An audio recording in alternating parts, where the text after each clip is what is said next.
વિગતમાં એવું છે કે ચોલાબેન કરીને 70 વર્ષની આયુષ્ય એમની, અને એ હાલ લંડન રહે છે. એમના દ્વારા અરજી આપવામાં અમને આપેલ કે એમના લગ્ન 1986માં ભૂતપૂર્વ ધારાસભ્ય ભૂરાભાઈ કડછા જોડે થયેલા હતા, અને 1998માં એમના નામે ઝવેરી બંગલો, જે હાલ સૂરજ પેલેસ તરીકે ઓળખાય છે, લેવામાં આવેલો હતો. ત્યારબાદ જ્યારે 2016માં પૂર્વ ધારાસભ્યનું અવસાન થયું, એના આશરે 1.5 કે 2 મહિના બાદ હિરલબા જાડેજાએ આ જેમના નામે દસ્તાવેજ હતો અને ભૂતપૂર્વ ધારાસભ્યના પત્ની હતા ચોલાદેવી, એમને ડરાવી ધમકાવી અને ત્યાંથી કાઢી મૂકેલા હતા.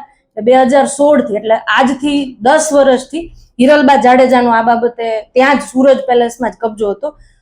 ચોલાદેવીએ જિલ્લા મેજિસ્ટ્રેટ સમક્ષ આ બાબતે અરજી આપેલી હતી.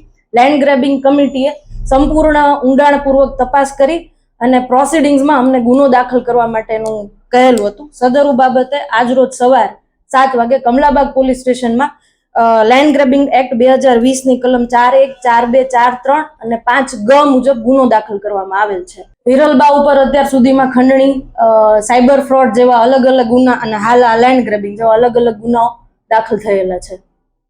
બજાર કિંમત હાલમાં ગણો તો 1.5 કરોડ જેટલી થાય છે. એ પૂરો સિટી સર્વે નંબર 6132/1 છે. એમાં ચોલાદેવીના નામે 7 પ્લોટ અને ચોલાદેવી અને એમના સન ભરત એમના નામે બેના કમ્બાઈન નામે 7 પ્લોટ, એટલે ટોટલ 13 થી 14 પ્લોટ જેટલું બંનેના નામે છે, જેના ઉપર હાલ સૂરજ પેલેસ બનેલો છે અને એનો કબજો હિરલબાનો છે. હાલ હિરલબા જુનાગઢ જેલમાં છે અને આ ગુનો અત્યારે અમે દાખલ કરે છે, એ બાદ અમે કોર્ટમાં ટ્રાન્સફર વોરંટ લેવાની પ્રોસિજર કરીશું.